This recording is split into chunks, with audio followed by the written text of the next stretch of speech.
My absolute favourite fallback stress-free supper is lamb shanks and creme brulee. I always start with the creme brulee, which simply involves cream, vanilla, eggs, sugar, a sink full of water and a blowtorch. Now the reason that I've filled that sink full of cold water is that when you make a custard, which after all is what creme brulee is, it can split. There's always that danger. And so I know that if I've got that cold water there, if it looks like it's going to curdle, I just run over with my pan and plunge it into the sink full of cold water and all will be well.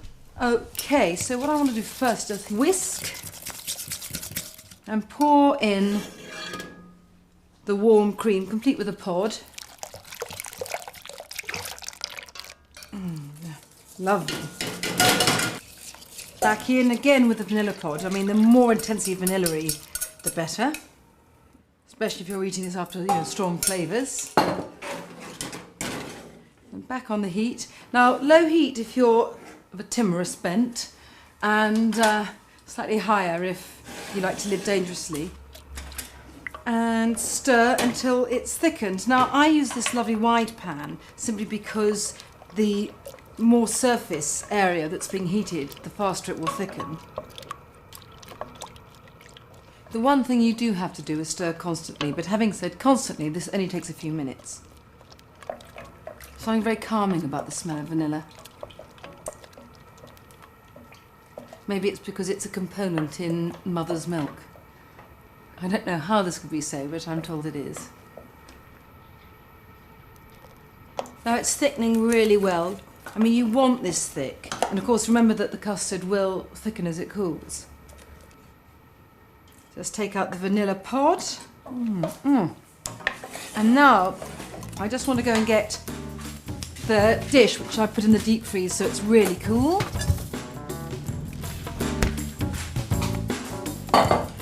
Just pour in. I know it doesn't fill to the top, but this is very rich and you don't need a huge amount. And you know by now that if I say that, it must be true. And that's all you need to do until it's cold. Then stick it in the fridge, and then it gets properly chilled.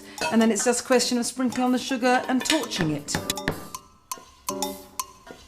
The term dinner party has such hideous connotations when, in fact, you do want to invite your friends round, but most of the time I just want lots of food on a table and everyone can dive in as they want, no dinky procession of courses.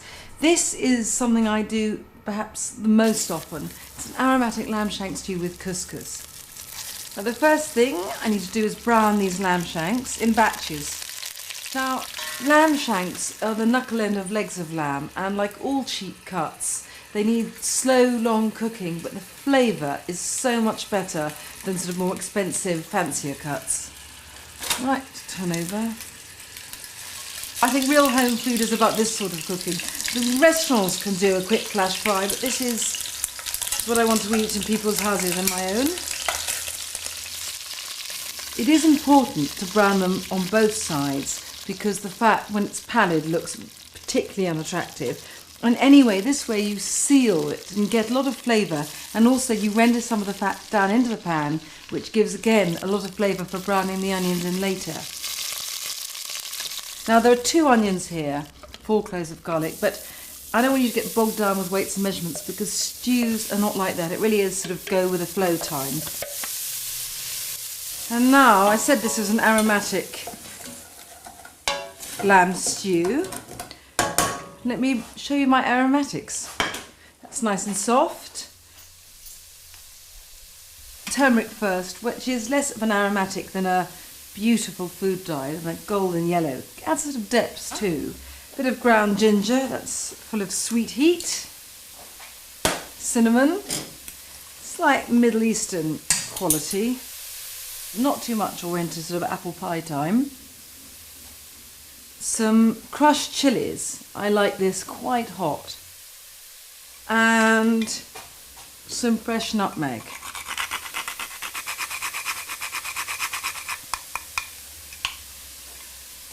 A good stir.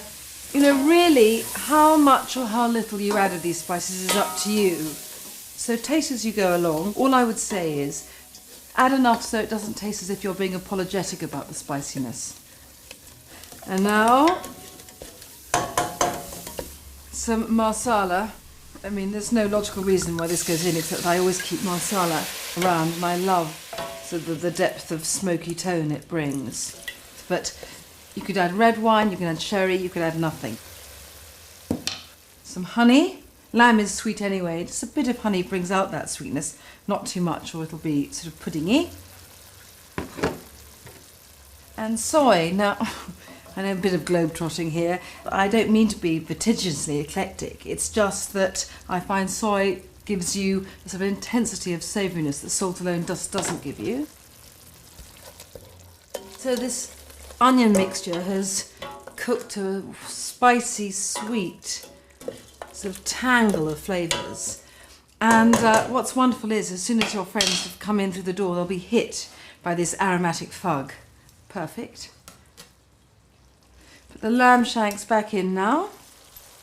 And then it's just a question of covering with water and cooking for an hour and a half. Now, because I don't want to waste any of these lamb juices that have settled in the bottom of this dish, I'm just going to pour the water in here to swill around before sticking in the pot.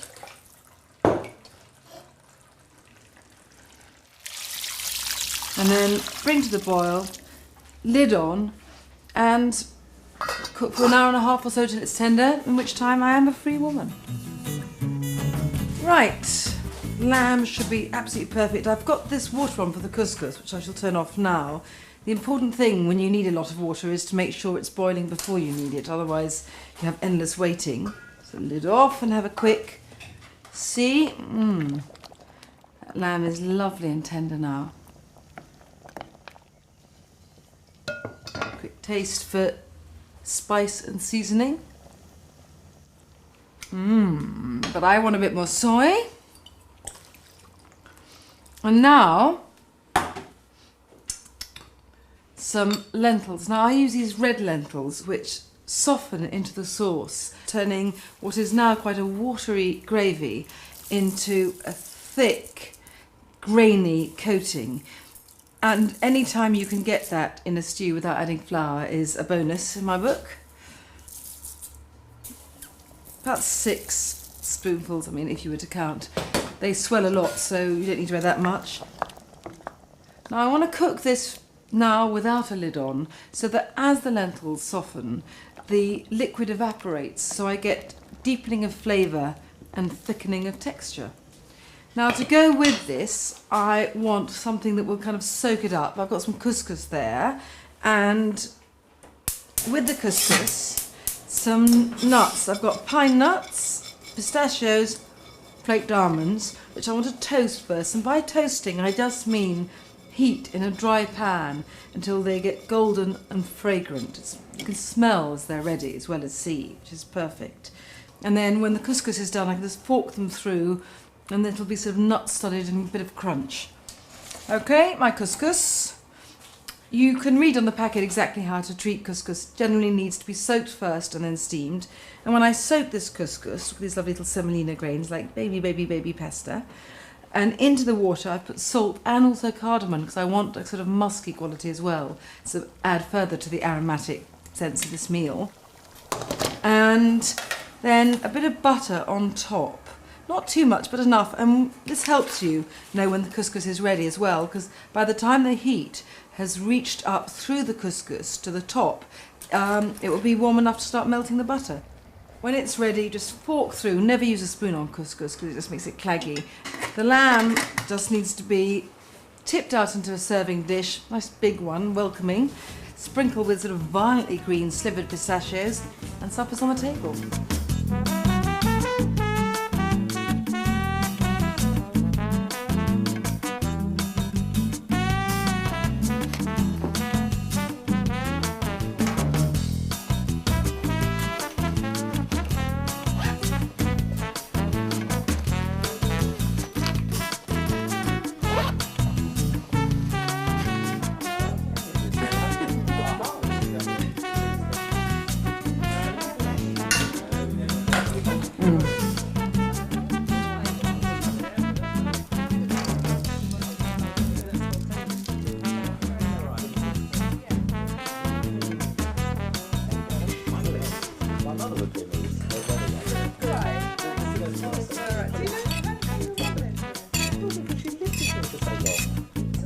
got to be lamb shank, No. I've got tongs for the shanks.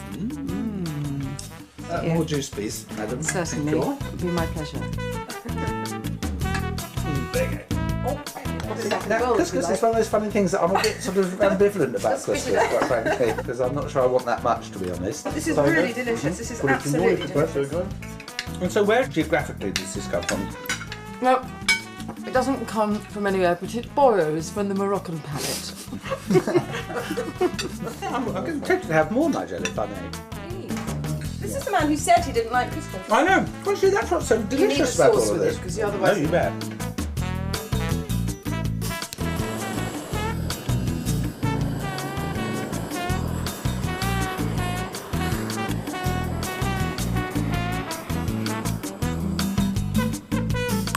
Oh, the creme brulee is what we always order in Paris. It's so brilliant.